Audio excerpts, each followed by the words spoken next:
Please find a comfortable position. Gently close your eyes. Let your breathing become slow and deep. Set aside the distractions of the day for now. Let us direct our thoughts outward, towards the boundless deep night sky. Imagine you are a watcher from thousands of years ago. The night curtain is your dome, the stars are your lamps. People back then also wondered what these points of light were, where they came from, and where they were going. This curiosity about the cosmos is deep within our blood. As time passed, we built telescopes. We learned to calculate orbits. We launched probes into space. But our fundamental drive to explore is no different from the ancients. It is all about questioning our place in the universe. It is only in recent years that we have confirmed the existence of a certain presence. They come from outside our solar system, messengers from other star systems. They are interstellar objects, drifters in the cosmos. Our story today revolves around one such visitor. Its name is Omni Stardust, a name carrying a touch of poetry and mystery, like a call from the distant past. In the time that follows, let us unravel its mysterious veil together. But remember, maintain your current relaxation and calm. Let the scientific exploration flow through your mind like a soothing melody. Omni Stardust is traversing our solar system at immense speed. A key moment is approaching for it. The moment of its perihelion, when it is closest to the sun. At that moment, it will disappear behind the sun's dazzling glare, like a cliffhanger on the cosmic stage. Now please carry this tranquil curiosity. Let us begin this journey through the solar system, strolling among the stars of knowledge, and finally returning to a peaceful slumber. In the vastness of the universe, stars do not exist in isolation. They are often surrounded by planets, asteroids, and comets. During the turbulent early formation of these planetary systems, gravity acts like an invisible hand ejecting some material. These ejected fragments begin a long interstellar journey. They become wanderers in the cosmos, drifting aimlessly, until one day they might intrude into another star system. Humanity first definitively captured such a visitor in 2017. That was the famous Oumuamua, oddly shaped and on a strange path. It caused a great sensation in the astronomical community at the time. Just 2 years later, the second visitor, Borisov, arrived as expected. It appeared more like a typical comet with a fuzzy coma. These discoveries confirmed that interstellar objects were not just theoretical. They are precious samples for glimpsing the formation processes of other star systems. Thus, through the collaborative efforts of astronomers worldwide, we established networks to monitor the sky and search for such objects. The story brings us to one night in 2025. An automated survey telescope, during its routine sky scan, detected a faint point of light. Its location was beyond Jupiter's orbit, where sunlight is weak, cold, and dark. Typically, objects there are frozen and dormant, appearing dim and difficult to detect. But this point of light was unusually bright, immediately catching the attention of astronomers. Preliminary calculations showed its brightness was far beyond normal. Using standard celestial albedo models for estimation, scientists reached a startling initial conclusion. This object could be 20 kilometers in diameter. What does 20 kilometers mean?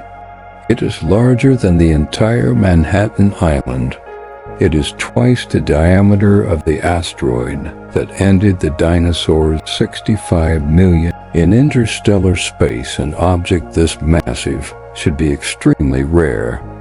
This involves an important astronomical concept called the mass budget. The distribution of matter in the universe follows certain patterns. Large objects are always much rarer than small ones. Just as on Earth, there are far more small stones than giant mountains. Based on estimates of heavy element abundance in the galaxy and planetary formation rates, we can calculate the expected numbers of interstellar objects of different sizes. The probability of an object as large as Oumuamua stardust entering the inner solar system statistically might be as low as once every several thousand or even 10,000 years. Yet humanity has been systematically searching for such objects for only about a decade. After finding only 2 smaller interstellar visitors, we encountered such a colossal target. This is undoubtedly a coincidence that makes one ponder.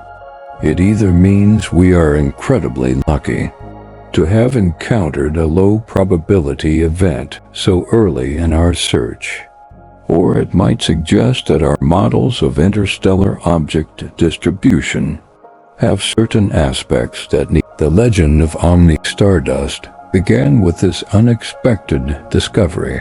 When an object enters from outside the solar system, theoretically it can come from any direction and at any angle. Our solar system is a relatively flat system. The orbits of the 8 planets lie almost in the same plane. This plane is called the ecliptic.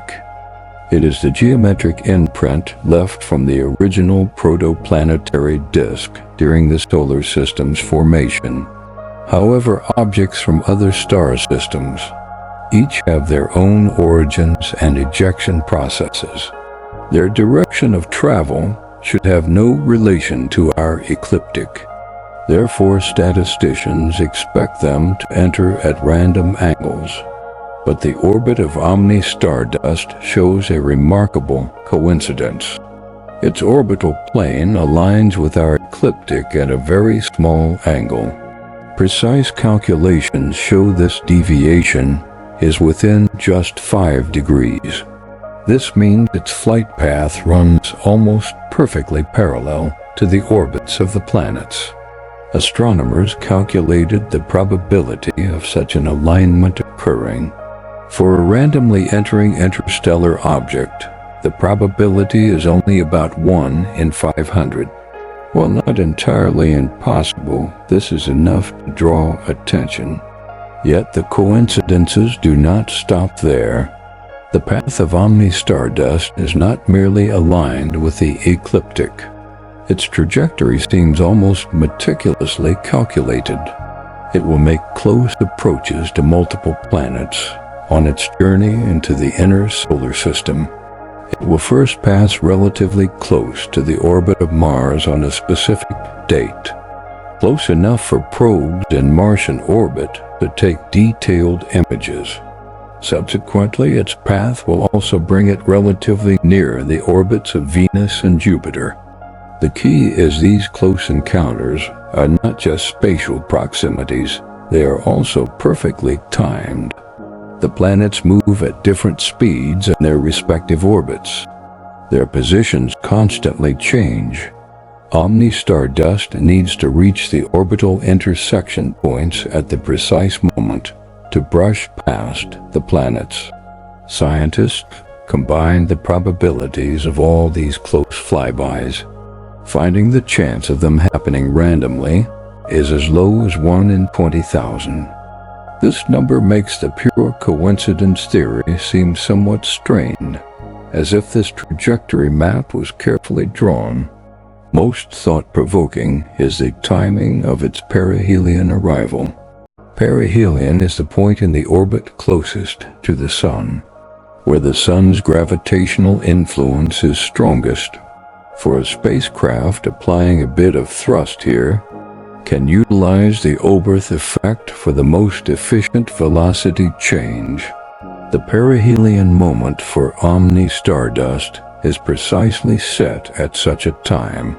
When the Earth is on the opposite side of the sun's intense light will completely block our view, preventing any telescope on Earth or in Earth's orbit from observing its actions during. This provides it with a perfect window of concealment. If it were an object with propulsion capability, this would be the ideal time to execute an orbital maneuver for capture within the solar system, and we would know nothing about this process. Only when it re-emerges from behind the sun months later could we infer whether any changes occurred by calculating its new orbit. This series of orbital characteristics together forms the first major enigma of Oumuamua stardust. For a typical comet as it approaches the sun, surface ices sublime, turning directly from solid to gas due to heating. These erupting gases act like tiny rocket engines, exerting a weak thrust on the comet nucleus. This thrust causes the comet's orbit to deviate from a path calculated by gravity alone. Astronomers call this phenomenon non-gravitational acceleration.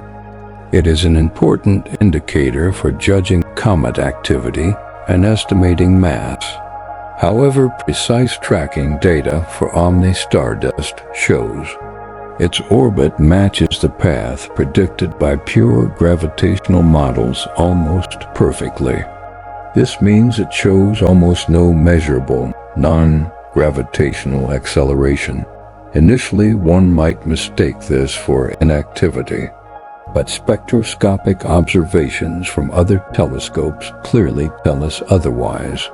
Instruments like the James Webb Space Telescope have detected that Oumuamua stardust is indeed releasing gases, primarily carbon dioxide, at a significant rate.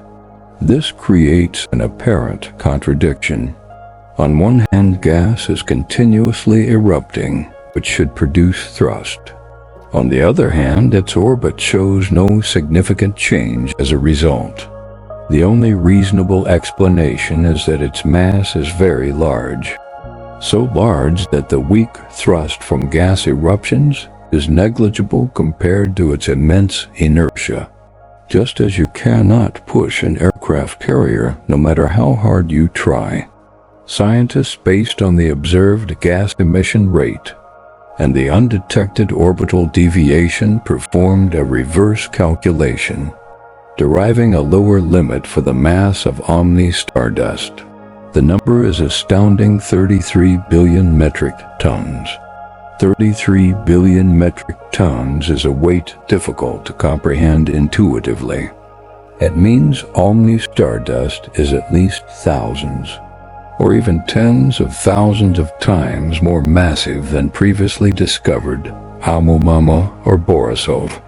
Such enormous mass makes it statistically even rarer, further exacerbating the mass budget problem. But the great mass also leads to another interesting thought. If we assume Oumuamua stardust as a solid ball of rock or ice, then based on its preliminary size estimate and calculated mass, its average density seems lower than expected. This prompted some scientists like Professor Avi Loeb at Harvard to propose a bolder conjecture. Could it possibly not be a solid but rather a hollow structure or a low-density aggregate? In human aerospace engineering, to save launch mass, we often design spacecraft as lightweight frame structures. If an advanced civilization were to build interstellar probes using hollow or low-density lightweight structures, would be consistent with engineering logic. Of course, this is merely a speculation and hypothesis based on existing data, not a definitive conclusion. The mainstream scientific community still tends to believe it is likely a primordial object composed of porous ice-rock mixture, with low density but largely solid overall. Regardless, the anomalous mass and exhibited inertia of Oumuamua stardust provide a unique and highly valuable case study for understanding the physical properties of interstellar objects. In the first few months after its discovery, the visual appearance of Oumuamua stardust was a point of debate among astronomers. The Hubble Space Telescope imaged it, while it was still beyond Jupiter's orbit. The images showed a bright nucleus and a fuzzy coma, but strangely it lacked a distinct tail pointing away from the sun. Instead, there seemed to be an extension of light towards the sun, like headlights, which is highly unusual, because comet tails are always driven by solar wind and radiation pressure, pointing away from the sun, a fundamental characteristic of comets. Some experts suggested this could be an artifact of image processing, or an effect of stellar trailing due to the object's motion. But others argued its brightness and structure were hard to explain fully as error. As time passed and Oumuamua stardust moved into the inner solar system, things changed. Gemini Observatory in Chile captured new images, this time clearly showing a faint tail, normally pointing away from the sun.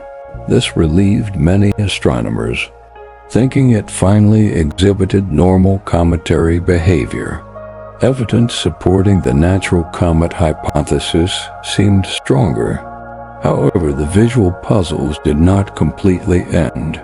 During a rare total lunar eclipse, when the Earth's atmospheric background was exceptionally dark, astrophotographers captured deep images of Oumuamua stardust. People were surprised to find it displayed a vivid green glow. Green comets are not unheard of in Earth's observational history. Their color usually comes from diatomic carbon molecules in the coma. These molecules emit green light when excited by solar ultraviolet radiation, much like how a fluorescent light works.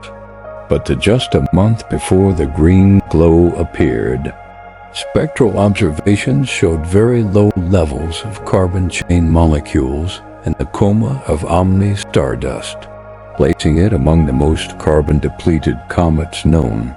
So where did this sudden green color come from? One explanation is that as solar heating intensified, deeper, more carbon-rich ices within the comet were exposed. Another possibility is that spectrometers detected a sharp rise in cyanide compounds.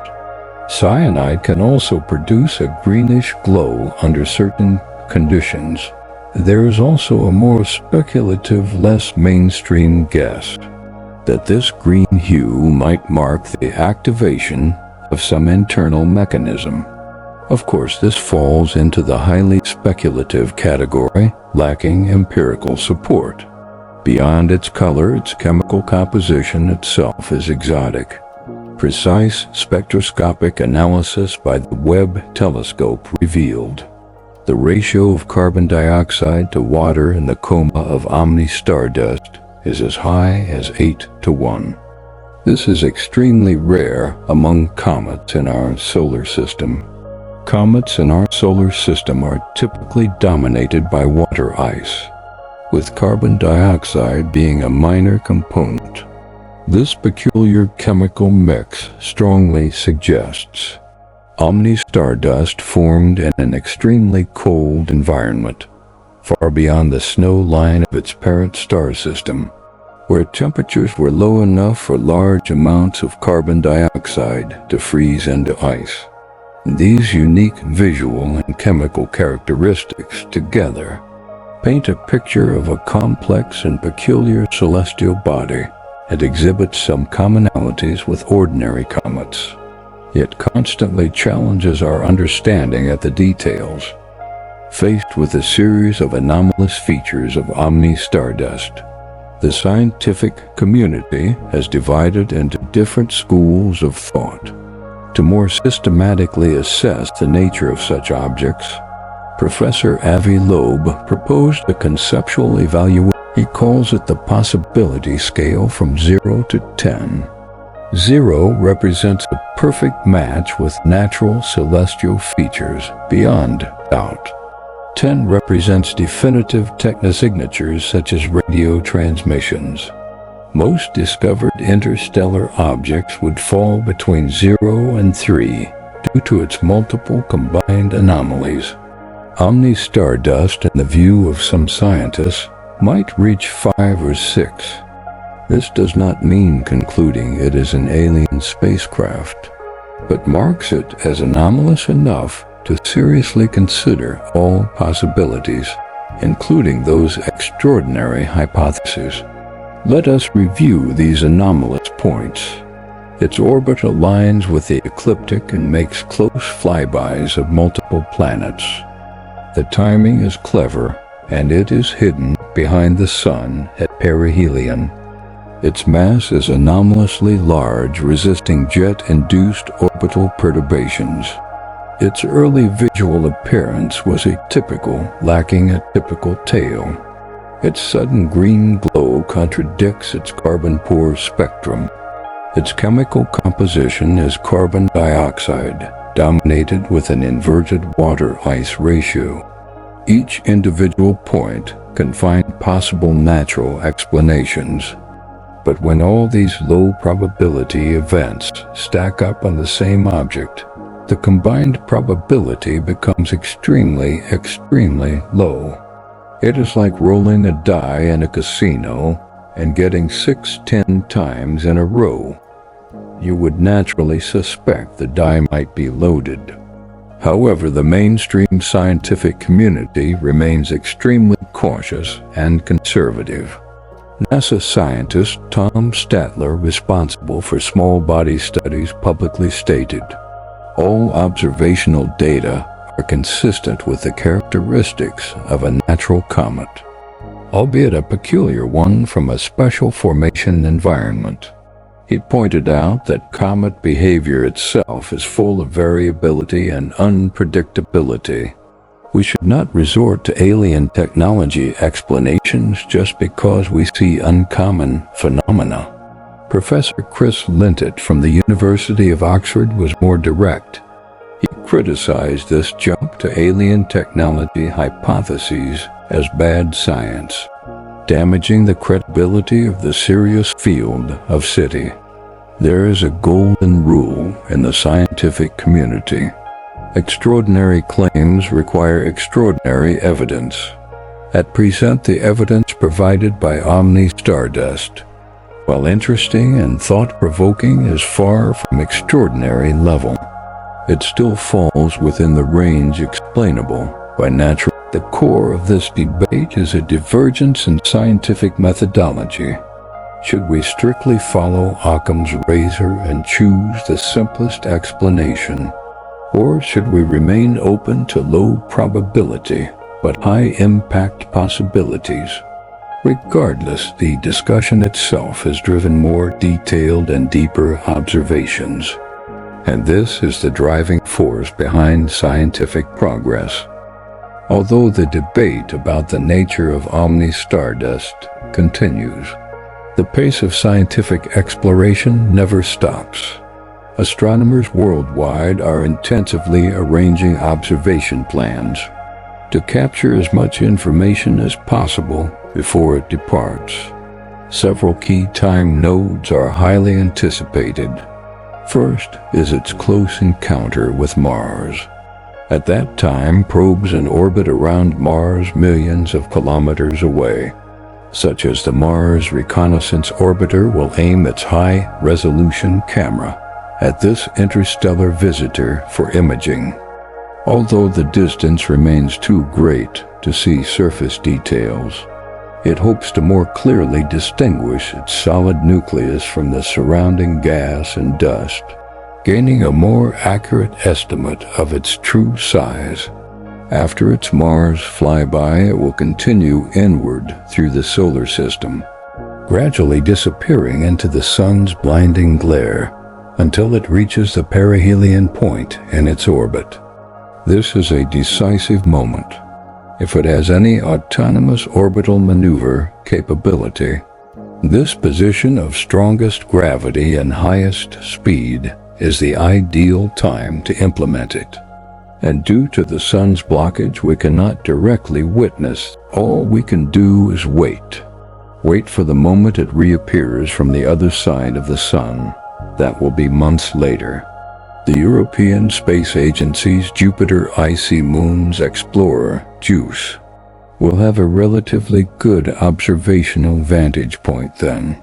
Its various instruments will conduct detailed checks on Omni stardust, looking for any changes after its heating at perihelion. When it finally re-enters Earth's observational range, it will be a feast for all telescopes, Hubble Webb, and large ground-based telescopes worldwide will conduct unprecedented observations on it, measuring its rotation, analyzing its surface composition, searching for any structural signs. All this data will be analyzed by global scientific teams. Ultimately, we will get one of two results.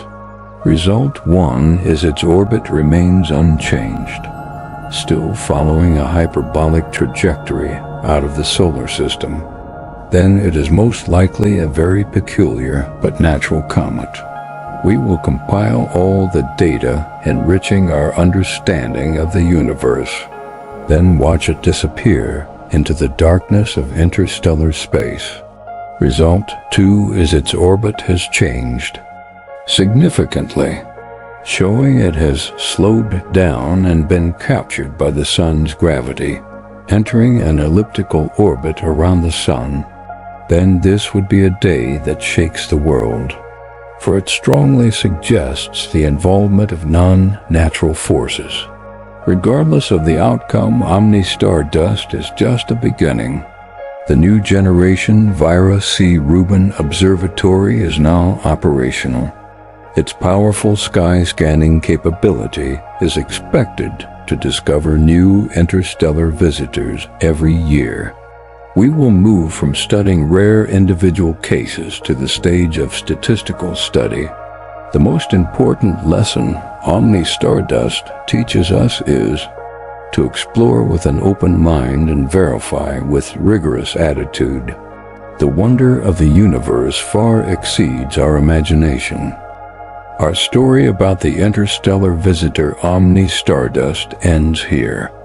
It came from a distant alien system traversing endless voids, had a brief encounter with our solar system.